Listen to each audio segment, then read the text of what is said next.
Hello everyone, I'm Nazarat Fatima and you're watching LiveLaw. We all have seen teenage relationships or relationships during adolescence. Many a time one of the partners is under 18 and the other one is more than that. The question here remains, is the consent here properly viewed and addressed? Considering the fact that the minor's consent shall not be valid, should it even be applied in relationships where there is no abuse and two people are just adolescents exploring new things?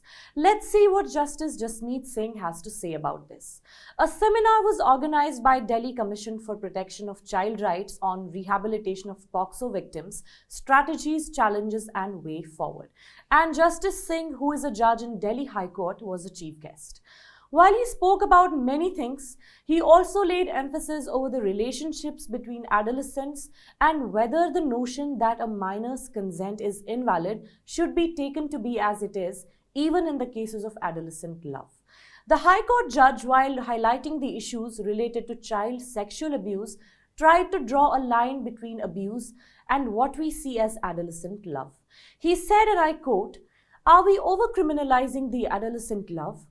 This is an issue which, according to me, needs a look because there are cases where one child is 17 years and the other child is 20 years.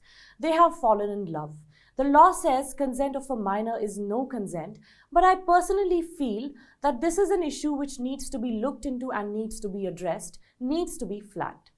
It can be inferred from what he said in his speech that he suggested a change in approach towards looking at relationships and have a different strategy to deal with cases where adolescent interests are involved and cases where there's a victim and an abuser.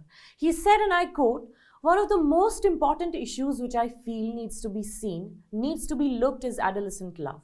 Now, what happens is, today we have criminalized sexual acts with children below 18 years. Now, adolescents are children who want to experiment, who would be sexually active. Now, is a person who is between 16 to 18 years, where one of the child is 18 and the other child is 19 years, can they be equated with the same brush? Or can they be equated in the same scenario where a victim is of 18 years and the offender is about 30 or 35 years? So adolescence is something which needs to be looked at. In addition to this, he also talked about rehabilitation and how important it is to recognize the evil that a survivor is subjected to. He said that a child survivor needs to be integrated back into the society, and an affirmative action is the most important thing to bring back the survivor's confidence.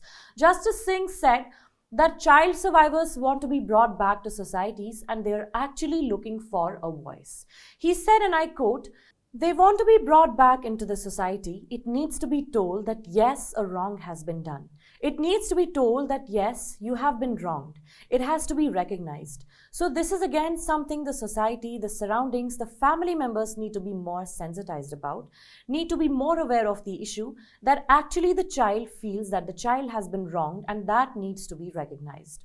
Towards the end, he also acknowledged the efforts of dcpcr in playing an essential role in creating awareness, in taking cognizance of the complaints which have been received and ensuring that the child gets counseling because it's one of the most important features of the rehabilitation process.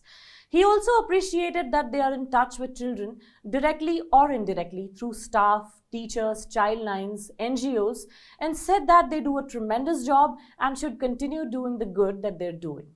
That's all for today. We hope you like our content. If you do, please like and share. Also subscribe to LiveLaw and don't forget to press the bell icon for notifications. Thank you for watching.